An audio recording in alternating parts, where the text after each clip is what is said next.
610 WTVN. Jump over to the LegacyRetirementGroup.com phone line. And it's our man in Dallas, Texas. It's TexasDefenseFirm.com. Jeremy Rosenthal. JR, are you ready for football season? I'm ready. I'm just saying that I'm ready.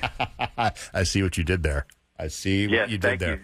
Well, yeah, Thank you very much. Yeah, you guys are cutting it up and debating it after stretching. This is the excellence that the whole nation needs to strive for. This is what we do in Columbus, is we break down one day of really inconsequential workouts and make our decisions based on absolutely no information.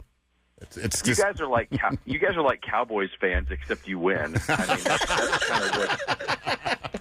I judge by the way they carry their helmet onto the field. That's the media here for the Cowboys. I live about 4 miles from the Cowboys practice facility, and it is all day, every day. Did you see the look on Dak Prescott's face? Does this mean we're going to lose to Cleveland? I mean, that's what we get here. And look, it's click season. I love it. Yep. You know, we are counting down. It's August, right? Which is almost September, and September, you know. We've got 29 days, man. We've got Ohio State, Texas on the 30th. We are in the same month as college football, so it is right around the corner, my man.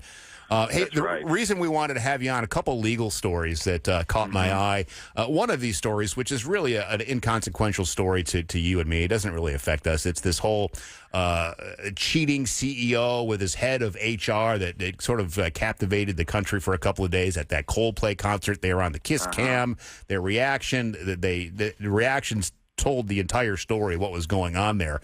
Both of these people have since been relieved of their duties at the company.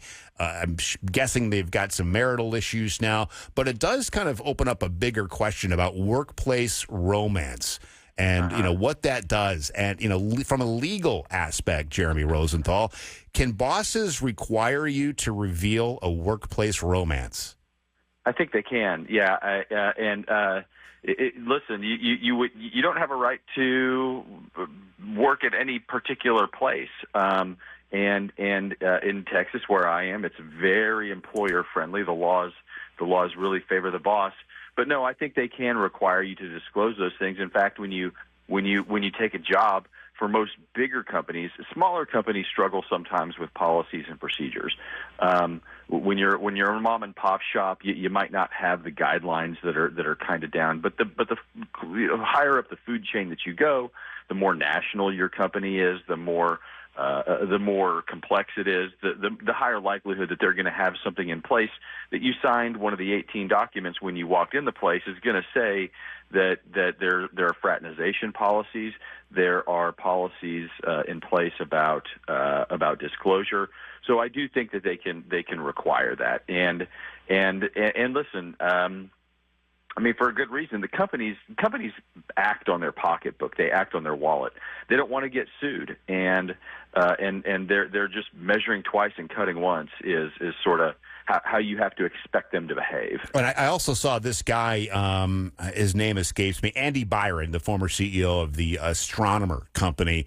He's considering a lawsuit against Coldplay for putting him up on the Kiss Cam, and suggesting that they should have offered some sort of disclaimer or warning that, hey, by attending this concert, you consent to the fact that you might be on a big screen, and they didn't do that. But because it's ruined, I don't know if it's ruined his life. It's certainly changed his life. He doesn't have a job at the moment. I don't really feel too bad for him. But he doesn't have a shot in heck on this, because I would imagine your expectation of privacy at Gillette Stadium, 60,000 people, is nil. Yeah, you've hit the nail on the head. This guy's winning streak just continues, doesn't it? I'm almost beginning to think he's selfish and only and arrogant here. But I have really no evidence to base that on, do I? Yeah, the guy is no. When you walk into a stadium like that, you understand that, and not only that, there's a really good chance that when you do buy your tickets.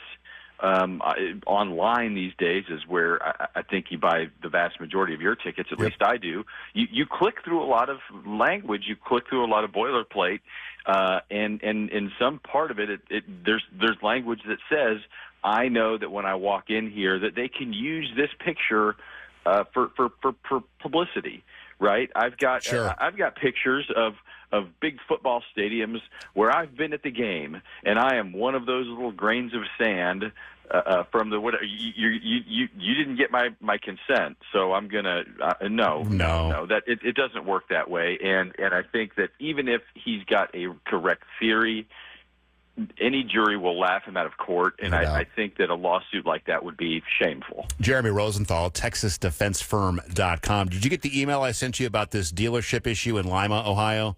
Did you read that case? It's glorious. Okay, yes, so that is glorious. Let me set this up real quick because it does take. So follow me on this one. This is in Lima, Ohio. A woman bought a car at Taylor Kia of Lima. She got a loan. She got approved.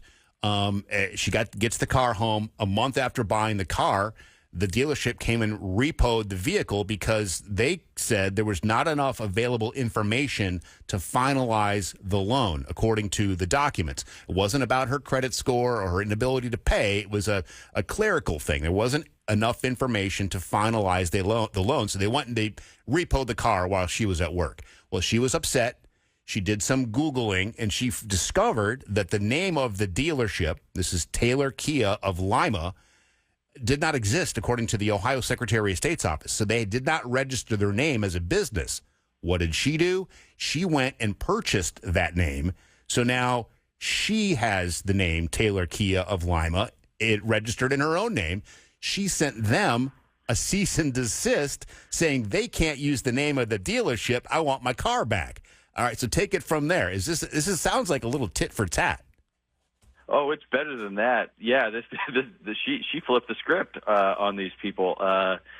She buys her Kia, it gets repossessed. She does a little gumshoe work, figures out. I'll tell you what.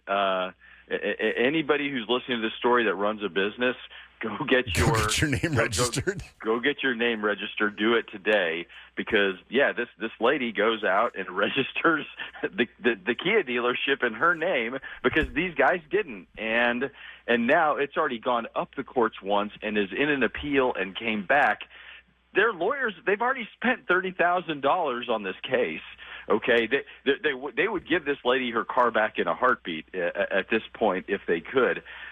So this is a wonderful example of just legal revenge, and she caught a really glaring error that this company didn't pay attention to.